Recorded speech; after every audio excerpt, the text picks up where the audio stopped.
Well, thanks for your contributions. Just to pick up, I suppose, first of all, the three of you have spoken twice, and I haven't heard one of you has mentioned anything about the numbers that are dying in Ukraine. I mean, we have these less privileged people who actually didn't start the war, but are dying in it. And I don't know how your industry can be so disconnected from what happens when your equipment is used by either side. The equipment that you make is designed to kill people, and I don't know what you think about it in those terms.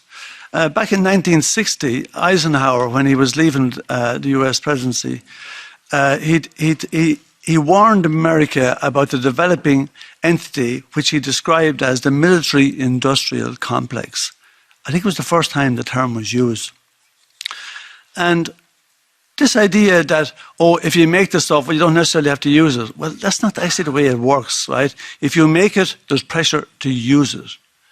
The Americans spend over $800 billion a year on arms. The Americans have dropped more bombs than the rest of the world put together since 1945. You make it, there's a pressure to use it. Now, you said that it's not a very profitable industry. I beg to differ. There's not many people who agree with you on that. I'd like to compare it against all other industries around the planet. I think the arms industry does really well. And it loves war because you make money from war. If I made raincoats and umbrellas, I couldn't sell them if it didn't rain. And you'd struggle to sell equipment if there was no war. And you're selling it by the bucketful at the moment and looking to produce more and more and more because there's a war going on. It's in your financial interest that there's war. You thrive on it. Why can't you just admit that? Where are we going? This is all madness. You said that multilateralism and dialogue has been weakened. Goddamn right they have. We've refused to engage in dialogue and diplomacy on Ukraine. I'm not excusing the Russians. Putin was completely wrong to invade the place.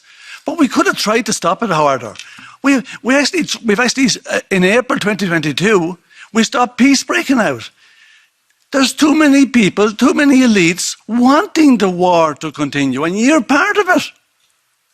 Your industry doesn't want the war to stop because you make less money. The Americans and NATO don't want the war to stop. This is a mad show.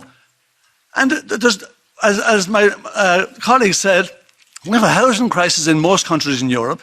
People are waiting too long to get a medical appointment. Healthcare is unaffordable for so many people.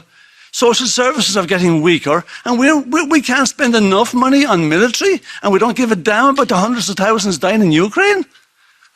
How do you sleep at night?